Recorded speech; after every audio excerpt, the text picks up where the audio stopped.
हिंदी कहानी के क्षेत्र में जयशंकर प्रसाद का महत्वपूर्ण स्थान है।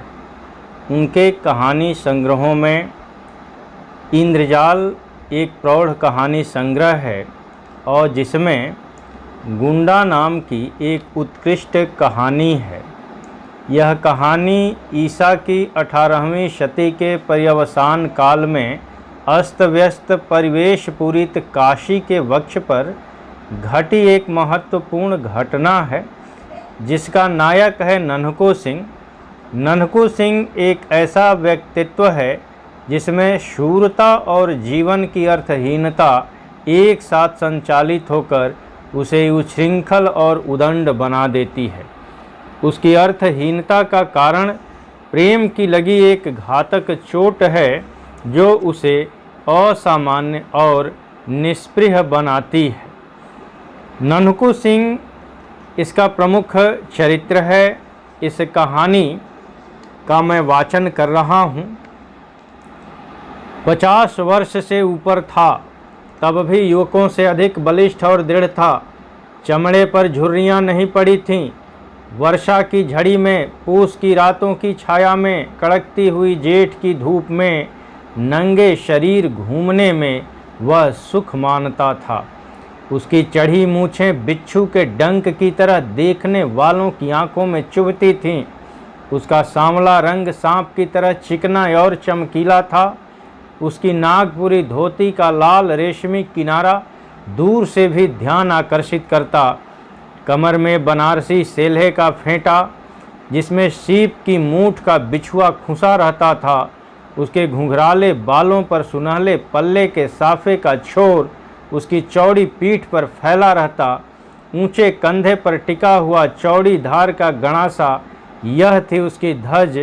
पंजों के बल जब वह चलता तो उसकी नस चटाचट बोलती थी। वह गुंडा था। ईसा की 18वीं शताब्दी के अंतिम भाग में वही काशी नहीं रह गई थी जिसमें उपनिषद के अजात शत्रु की परिषद में ब्रह्म विद्या सीखने के लिए विद्वान ब्रह्मचारी आते थे। गौतम बुद्ध और शंकराचार्य के धर्म दर्शन के वाद विवाद कई शताब्दियों से लगातार मंदिरों और मठों के ध्वंस और तपस्वियों के वध के कारण प्रायः बंद से हो गए थे।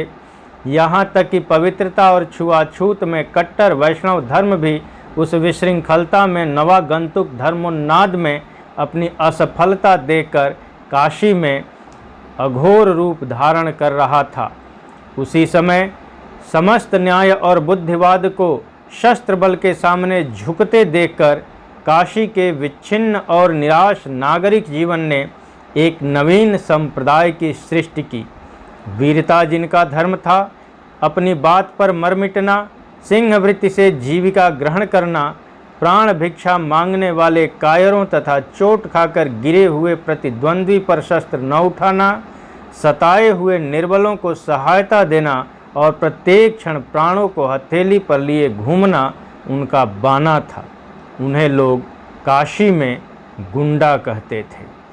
जीवन के किसी अलभ्य अभिलाष से वंचित होकर जैसे प्रायः लोग विरक्त हो जाते हैं, ठीक उसी तरह किसी मानसिक चोट से घायल होकर एक प्रतिष्ठित जमींदार का पुत्र होने पर भी नन्हकू सिंह गुंडा हो गया था।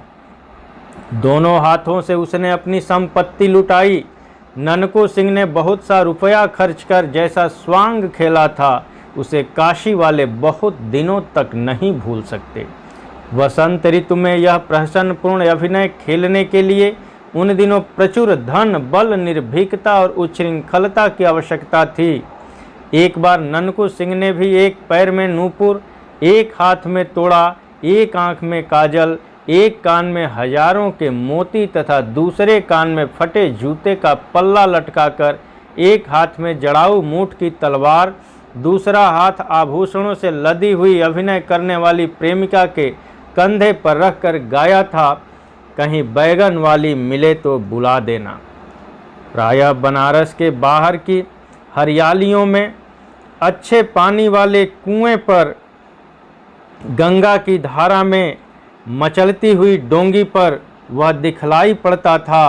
कभी कभी जुआ खाने के बाहर निकलकर जब वह चौक में आ जाता तो काशी की रंगीली वेश्याएं मुस्कुराकर उसका स्वागत करती और उसके दृढ़ शरीर को सस्पृह देखती। वह तमोली की दुकान पर बैठकर उनके गीत सुनता, ऊपर कभी नहीं जाता। जुए की जीत का रुपया मुट्ठियों में भरकर उनकी खिड़की में वह इस तरह उछालता कि कभी कभी समाजी लोग अपना सिर सहलाने लगते, तब वह ठठाकर हंस देता। जब कभी लोग कोठे के ऊपर चलने के लिए कहते तो वह उदासी की सांस खींचकर चुप हो जाता। वह अभी बंसी के जुआ खाने से निकला था। आज उसकी कौड़ी ने साथ न दिया। 16 परियों के नृत्य में उसका मन न लगा। मन्नू तमोली की दुकान पर बैठते हुए उसने कहा, आज शायद अच्छी नहीं रही मन्नू। क्यों मालिक, चिंता किस बात की है? हम लोग किस दिन के लिए हैं? सब आप ही का तो है। अरे बुद्धू ही रहे तुम। ननकू सिंह जिस दिन किसी से लेकर जुआ खेलने लगे उसी दिन समझना वह मर गए। तुम जानते नहीं कि मैं जुआ खेलने कब जाता हूँ? जब मेरे पास एक पैसा नहीं रहता। उस दिन नाल पर पहुँचते ही जिधर बड़ी ढेर रहती है उसी को बदता हूँ और फिर वही दांव आता भी है। बाबा कीनाराम का यह वरदान है। तब आज क्यों मालिक? पहला दांव तो आया ही, फिर 2-4 हाथ बदने पर सब निकल गया। तब भी लो, यह 5 रुपये बचे हैं। 1 रुपया तो पान के लिए रख लो और ये 4 दे दो मलूकी कत्थक को। कह दो दुलारी से गाने के लिए कह दे, हाँ यही एक गीत बिलम विदेश रहे। ननकू सिंह की बात सुनते ही मलूकी, जो अभी गांजे की चिलम पर रखने के लिए अंगारा चूर कर रहा था, घबरा कर उठ खड़ा हुआ। वह सीढ़ियों पर दौड़ता हुआ चढ़ गया। चिलम को देखते हुए ही ऊपर चढ़ा, इसलिए उसे चोट भी लगी, पर ननकू सिंह की भ्रिकुट देखने की शक्ति उसमें कहाँ। उसे ननकू सिंह की वह मूर्ति भूली न थी। जब इस पान की दुकान पर जुआ खाने से जीते हुए रुपये से भरा तोड़ा लिए वह बैठा था, ननकू ने पूछा, यह किसकी बारात है? ठाकुर बोधा सिंह के लड़के की। मन्नू के इतना कहते ही ननकू के होंठ फड़कने लगे। उसने कहा, मन्नू यह नहीं हो सकता, आज इधर से बारात न जाएगी। बोधा सिंह हमसे निपट कर तब बारात इधर से ले जा सकेंगे। मन्नू ने कहा, तब मालिक मैं क्या करूं? ननकू गणासा कंधे पर से और ऊंचा करके मलूकी से बोला, मलुकिया देखता है, अभी जा ठाकुर से कह दे बाबू ननकू सिंह आज यहीं लगाने के लिए खड़े हैं, समझ कर आवें, लड़के की बारात है। मलुकिया कांपता हुआ ठाकुर बोधा सिंह के पास पहुंचा। बोधा सिंह और ननकू का 5 वर्ष तक सामना नहीं हुआ था। किसी दिन नाल पर कुछ बातों में ही कहा सुनी होकर बीच बचाव हो गया था, फिर सामना नहीं हो सका था। आज ननकू जान पर खेल कर अकेले खड़ा है। बोधा सिंह भी उस आन को समझते थे। उन्होंने मलूकी से कहा, जाबे कह दे कि हमको क्या मालूम कि बाबू साहब वहाँ खड़े हैं। जब वह हैं ही तो 2 समधी जाने का क्या काम है। बोधा सिंह लौट गए और मलूकी के कंधे पर तोड़ा लादकर बाजे के आगे ननकू सिंह बारात लेकर गए। ब्याह में जो कुछ लगा खर्च किया। ब्याह कराकर तब दूसरे दिन इसी दुकान पर आकर रुक गए। लड़के को और उसकी बारात को उसके घर भेज दिया। मलूकी को भी 10 रुपया मिला था उस दिन। फिर ननकू सिंह की बात सुनकर बैठे रहना और यम को न्योता देना एक ही बात थी। उसने जाकर दुलारी से कहा, हम ठेका लगा रहे हैं, तुम गाओ। तब तक बल्लू सारंगी वाला पानी पीकर आता है। बाप रे, कोई आफत आई है क्या बाबू साहब? सलाम कहकर दुलारी ने खिड़की से मुस्कुरा कर झांका था कि ननकू सिंह उसके सलाम का जवाब देकर दूसरे एक आने वाले को देखने लगे। हाथ में हरौती की पतली सी छड़ी, आँखों में सुरमा, मुंह में पान, मेहंदी लगी हुई लाल दाढ़ी, जिसकी सफ़ेद जड़ें दिखलाई पड़ रही थीं, कुब्बेदार टोपी, छकलिया अंग रखा और साथ में लेसदार परते वाले 2 सिपाही। कोई मौलवी साहब हैं। ननकू हंस पड़ा। ननकी की ओर बिना देखे ही मौलवी ने एक सिपाही से कहा, जाओ दुलारी से कह दो कि आज रेजिडेंट साहब की कोठी पर मुजरा करना होगा, अभी चलें। देखो तब तक हम जान अली से कुछ इत्र ले रहे हैं। सिपाही ऊपर चढ़ रहा था और मौलवी दूसरी ओर चले थे कि ननकू ने ललकार कर कहा, दुलारी हम कब तक यहाँ बैठे रहें? क्या अभी सारंगिया नहीं आया? दुलारी ने कहा, वाह बाबू साहब, आप ही के लिए तो मैं यहाँ आ बैठी हूँ। सुनिए न, आप तो अभी ऊपर। मौलवी जल उठा। उसने कड़क कर कहा, चौबदार, अभी वह सुअर की बच्ची उतरी नहीं।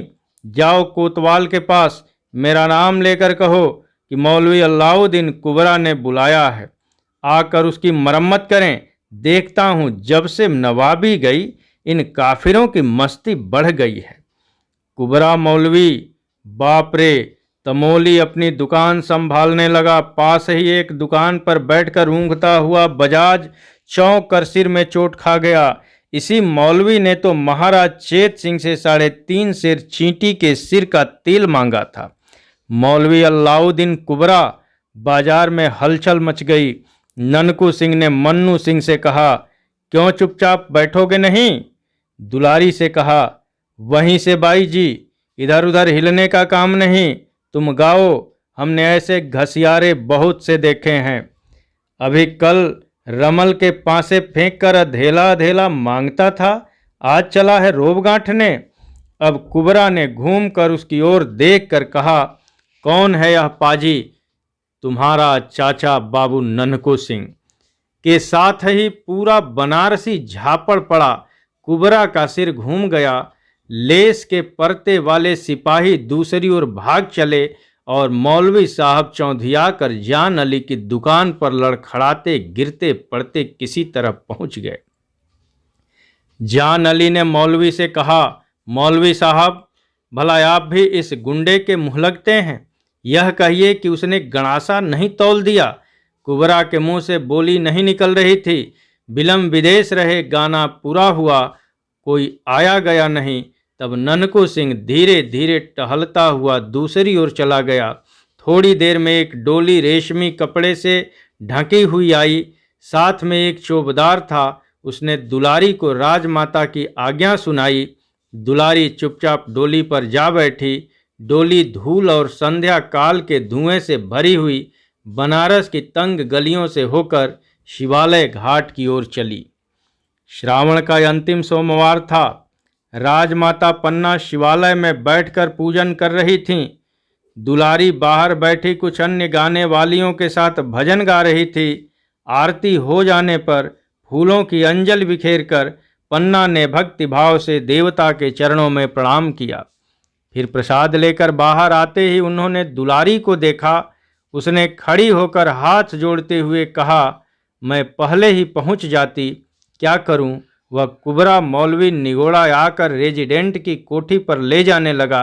घंटों इसी झंझट में बीत गया सरकार। कुबरा मौलवी, जहां सुनती हूं उसी का नाम सुना है कि उसने यहां भी आकर कुछ। फिर न जाने क्या सोचकर बात बदलते हुए पन्ना ने कहा, हाँ तब फिर क्या हुआ? तुम कैसे यहाँ आ पहुँची? बाबू ननकू सिंह उधर से आ गए। मैंने कहा, सरकार की पूजा पर मुझे भजन गाने को जाना है और यह जाने नहीं दे रहा है। उन्होंने मौलवी को ऐसा झापड़ लगाया कि उसकी हेकड़ी भूल गई और तब जाकर मुझे किसी तरह यहाँ आने की छुट्टी मिली। कौन? बाबू ननकू सिंह? दुलारी ने सिर नीचा करके कहा, अरे क्या सरकार को नहीं मालूम? बाबू निरंजन सिंह के लड़के उस दिन जब मैं बहुत छोटी थी, आपकी बारी में झूला झूल रही थी। जब नवाब का हाथी बिगड़ कर आ गया था, बाबू निरंजन सिंह के कुंवर ने ही तो उस दिन हम दोनों की रक्षा की थी। राजमाता का मुख उस प्राचीन घटना को स्मरण करके न जाने क्यों विवर्ण हो गया। फिर अपने को संभाल कर उन्होंने पूछा, तो बाबू ननकू सिंह उधर कैसे आ गए? दुलारी ने मुस्कुराकर सिर नीचा कर लिया। दुलारी राजमाता पन्ना के पिता की जमींदारी में रहने वाली वेश्या की लड़की थी। उसके साथ ही कितनी बार झूले हिंडोले अपने बचपन में पन्ना झूल चुकी थी। वह बचपन से ही गाने में सुरीली थी, सुंदरी होने पर चंचल भी थी। पन्ना जब काशीराज की माता थी तब दुलारी काशी की प्रसिद्ध गाने वाली। राजमहल में उसका गाना बजाना हुआ ही करता। महाराज बलवंत सिंह के समय से ही संगीत पन्ना के जीवन का आवश्यक अंश था। हाँ, तब प्रेम और दर्द भरे विरह कल्पना के गीत की ओर अधिक रुचि थी। अब सात्विक भावपूर्ण भजन होता था। राजमाता पन्ना का वैधव्य से दीप्त शांत मुखमंडल पर कुछ मलिनता छा गई। बड़ी रानी की सापत्न्य ज्वाला बलवंत सिंह के मर जाने पर भी नहीं बुझी थी। अंतःपुर कलह का रंगमंच बन रहा था। इसी को प्रायः पन्ना काशी के राज मंदिर में आकर पूजा पाठ में अपना मन लगाती। रामनगर में उसको चैन नहीं मिलती। नई रानी होने के कारण बलवंत सिंह की प्रेयसी होने का गौरव तो उसे था, साथ में उत्पन्न पुत्र करने का सौभाग्य भी मिला। फिर भी असवर्णता का सामाजिक दोष उसके हृदय को व्यथित किया करता। उसे अपने ब्याह की आरंभिक चर्चा का स्मरण हो आया।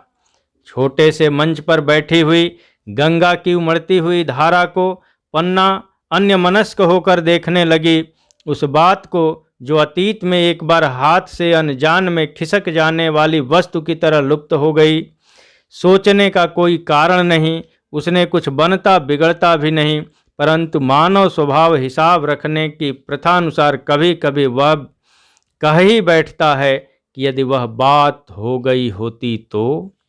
ठीक उसी तरह पन्ना भी राजा बलवंत सिंह द्वारा बलपूर्वक रानी बनाई जाने के पहले की एक संभावना को सोचने लगी थी, सो भी बाबू ननकू सिंह का नाम सुन लेने पर। गेंदा मुँह लगी दासी थी। वह पन्ना के साथ उसी दिन से है जिस दिन से पन्ना बलवंत सिंह की प्रेयसी हुई। राज्य भर का अनुसंधान उसी द्वारा मिला करता और उसे न जाने कितनी जानकारी भी थी। उसने दुलारी का रंग उखाड़ने के लिए कुछ कहना आवश्यक समझा। महारानी ननकू सिंह अपनी सब जमींदारी स्वांग, भैंसों की लड़ाई, घुड़दौड़ और गाने बजाने में उड़ाकर अब डाकू हो गया है। जितने खून होते हैं उसमें उसी का हाथ रहता है। जितनी उससे रोककर दुलारी ने कहा, यह झूठ है बाबू साहब के ऐसा धर्मात्मा तो कोई है ही नहीं। कितनी विधवाएं उनकी दी हुई धोती से अपना तन ढकती हैं, कितनी लड़कियों की ब्याह शादी होती है, कितने सताए हुए लोगों की उनके द्वारा रक्षा होती है। रानी पन्ना के हृदय में एक तरलता उद्वेलित हुई। उन्होंने हंसकर कहा, दुलारी, वे तेरे यहाँ आते हैं ना, इसी से तू उनकी बड़ाई। नहीं सरकार, शपथ खाकर कह सकती हूँ कि बाबू ननकू सिंह ने आज तक कभी मेरे कोठे पर पैर भी नहीं रखा। राजमाता न जाने क्यों इस अद्भुत व्यक्ति को समझने के लिए चंचल हो उठी थी। तब भी उसने दुलारी को आगे कुछ न कहने के लिए तीखी दृष्टि से देखा। वह चुप हो गई। पहले पहर की शहनाई बजने लगी। दुलारी छुट्टी मांगकर डोली पर बैठ गई।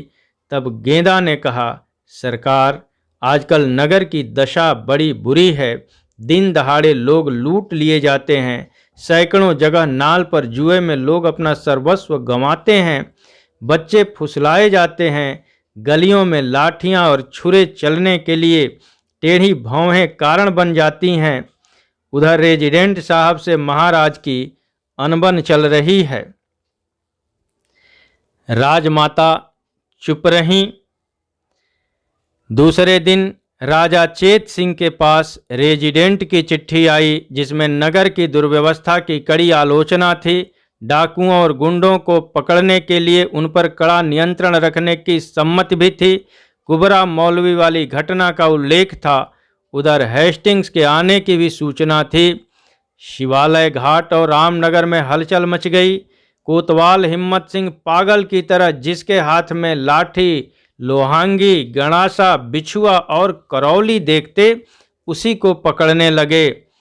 एक दिन ननकू सिंह सुम्मा के नाले के संगम पर ऊंचे से टीले की घनी हरियाली में अपने चुने हुए साथियों के साथ दुधिया छान रहे थे। गंगा में उनकी पतली डोंगी बड़ की जटा से बंधी थी। कथकों का गाना हो रहा था। 4 उलाकी इक्के कसे कसाए खड़े थे। ननकू सिंह ने अकस्मात कहा, मलूकी, गाना जमता नहीं है। उलाकी पर बैठकर जाओ, दुलारी को बुलाकर लाओ। मलूकी वहाँ मजीरा बजा रहा था। दौड़कर इक्के पर जा बैठा। आज ननकू सिंह का मन उखड़ा था। बूटी कई बार छानने पर भी नशा नहीं। 1 घंटे में दुलारी सामने आ गई। उसने मुस्कुराकर पूछा, क्या हुक्म है बाबू साहब? दुलारी, आज गाना सुनने का मन कर रहा है। इस जंगल में क्यों? उसने सशंक हंसकर कुछ अभिप्राय से पूछा। तुम किसी तरह का खटका न करो। ननकू सिंह ने हंसकर कहा, यह तो मैं उस दिन महारानी से भी कहाई। क्या? किससे? राजमाता पन्ना देवी से। फिर उस दिन गाना नहीं जमा। दुलारी ने आश्चर्य से देखा कि तानों में ननकू सिंह की आंखें तर हो जाती हैं। गाना बजाना समाप्त हो गया था। वर्षा की रात में झिल्लियों का स्वर उस झुरमुट से गूंज रहा था। मंदिर के समीप ही छोटे से कमरे में ननकू सिंह चिंता में निमग्न बैठा था। आंखों में नींद नहीं और सब लोग तो सोने लगे थे। दुलारी जाग रही थी। वह भी कुछ सोच रही थी। आज उसे अपने को रोकने के लिए कठिन प्रयत्न करना पड़ रहा था, किंतु असफल होकर वह उठी और ननकू सिंह के समीप धीरे धीरे चली आई। कुछ आहट पाते ही चौंक कर ननकू ने पास ही पड़ी हुई तलवार उठा ली। तब तक हंसकर दुलारी ने कहा, बाबू साहब, यह क्या? स्त्रियों पर भी तलवार चलाई जाती है? छोटे से दीपक के प्रकाश में वासना भरी रमणी का मुख देखकर ननकू हंस पड़ा। उसने कहा, क्यों बाई जी, क्या इसी समय जाने की पड़ी है? मौलवी ने फिर बुलाया है क्या? दुलारी ननकू के पास बैठ गई। ननकू ने कहा, क्या तुमको डर लग रहा है? नहीं, कुछ पूछने आई हूँ। क्या यही कि कभी तुम्हारे हृदय में? उसे न पूछो दुलारी। हृदय को मैं बेकार ही समझकर तो उसे हाथ में लिए फिर रहा हूँ।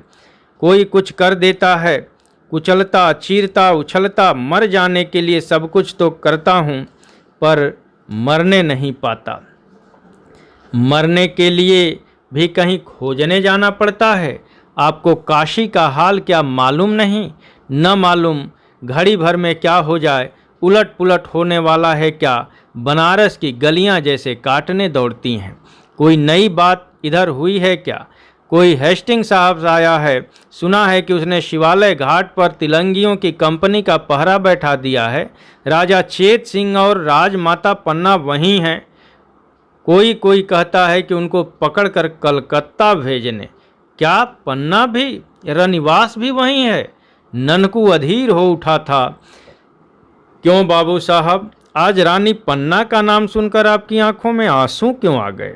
सहसा ननकू का मुख भयानक हो उठा। उसने कहा, चुप रहो, तुम उसको जानकर क्या करोगी? वह उठ खड़ा हुआ, उद्विग्न की तरह न जाने क्या सोचने लगा। फिर स्थिर होकर उसने कहा, दुलारी, जीवन में आज यह पहला ही दिन है कि एकांत रात में एक स्त्री मेरे पलंग पर आकर बैठ गई है। मैं चिरकुमार अपनी एक प्रतिज्ञा का निर्वाह करने के लिए सैकड़ों असह्य अपराध करता फिर रहा हूँ। क्यों? जानती हो, मैं स्त्रियों का घोर विरोधी हूँ। और पन्ना, किंतु उसका क्या अपराध? अत्याचारी बलवंत सिंह के कलेजे में बिछुआ मैं न उतार सका, किंतु पन्ना उसे पकड़कर गोरे कलकत्ता भेज देंगे? नहीं। ननकू सिंह उन्मत्त हो उठा था। दुलारी ने कहा, ननकू अंधकार में ही वट वृक्ष के नीचे पहुंचा और गंगा की उमड़ती हुई धारा में डोंगी खोल दी।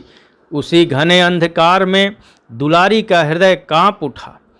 16 अगस्त सन 1781 और काशी डामाडोल हो रही थी। शिवालय घाट में राजा चेत सिंह लेफ्टिनेंट इष्टकार के पहरे में थे। नगर में आतंक था, दुकानें बंद थीं। घरों में बच्चे अपनी माँ से पूछते थे, माँ आज हलवे वाला नहीं आया? चुप बेटे, सड़कें सूनी पड़ी थीं। तिलंगों की कंपनी के आगे आगे कुबरा मौलवी कभी कभी आता जाता दिखाई पड़ता था। उस समय खुली हुई खिड़कियां भी बंद हो जाती थीं। भय और सन्नाटे का राज्य था।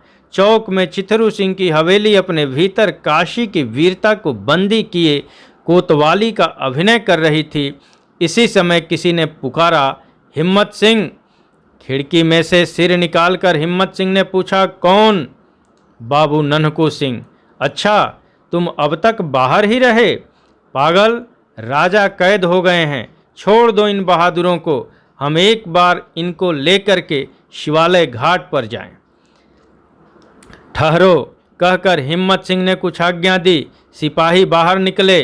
नन्हकू की तलवार चमक उठी। सिपाही भीतर भागे।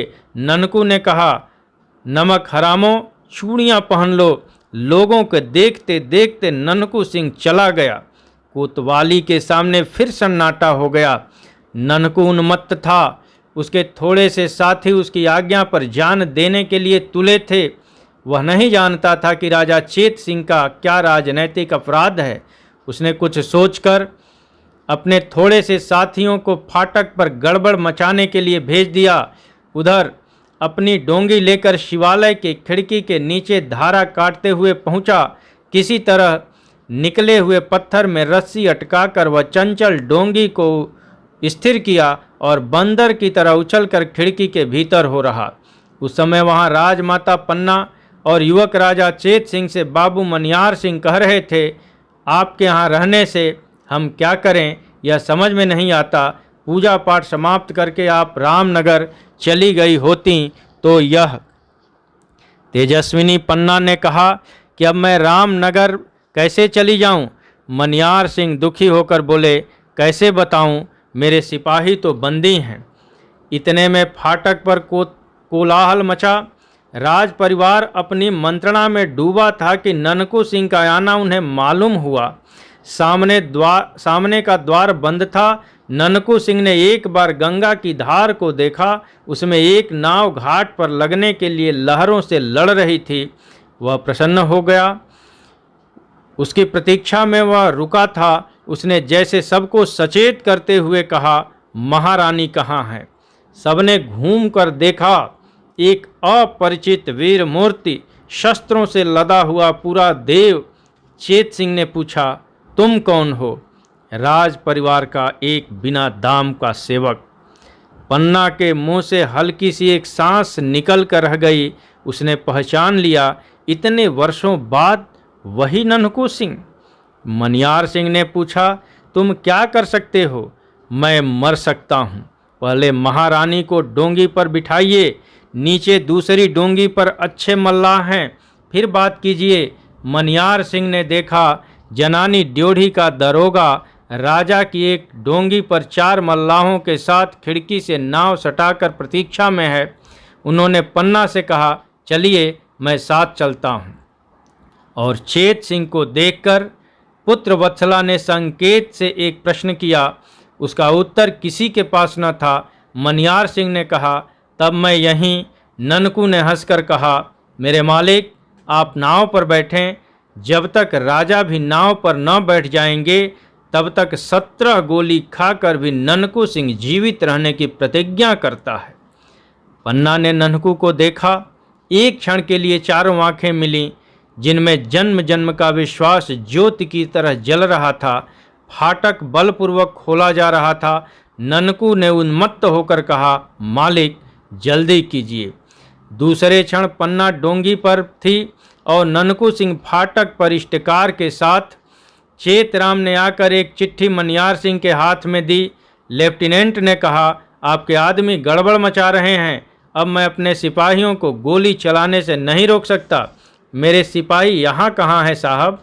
मनियार सिंह ने हंसकर कहा, बाहर कोलाहल बढ़ने लगा था। चेतराम ने कहा, पहले चेत सिंह को कैद कीजिए। कौन ऐसी हिम्मत करता है, कड़क कर कहते हुए बाबू मनियार सिंह ने तलवार खींच ली। अभी बात पूरी न हो सकी थी कि कुबरा मौलवी वहां पहुंचा। यहाँ मौलवी साहब की कलम नहीं चल सकती थी और न ये बाहर ही जा सकते थे। उन्होंने कहा, देखते क्या हो चेतराम। चेतराम ने राजा के ऊपर हाथ रखा ही था कि ननकू के सधे हुए हाथ ने उसकी भुजा उड़ा दी। स्टाकर आगे बढ़े। मौलवी साहब चिल्लाने लगे। ननकू सिंह ने देखते देखते स्टाकर और उसके कई साथियों को धराशायी किया। फिर मौलवी साहब कैसे बचते? ननकू सिंह ने कहा, क्यों, उस दिन के झापड़ ने तुमको समझाया नहीं? ले पाजी, कहकर ऐसा साफ जनेवा मारा कि कुबरा ढेर हो गया। कुछ ही क्षणों में यह भीषण घटना हो गई जिसके लिए अभी कोई प्रस्तुत न था। ननकू सिंह ने ललकार कर चेत सिंह से कहा, आप देखते क्या हैं, उतरिए डोंगी पर। उसके घावों से रक्त के फुहारे छूट रहे थे। उधर फाटक से तिलंगे भीतर आने लगे थे। चेत सिंह ने खिड़की से उतरते हुए देखा कि 20 तिलंगों की संगीनों में वह अविचल खड़ा होकर तलवार चला रहा।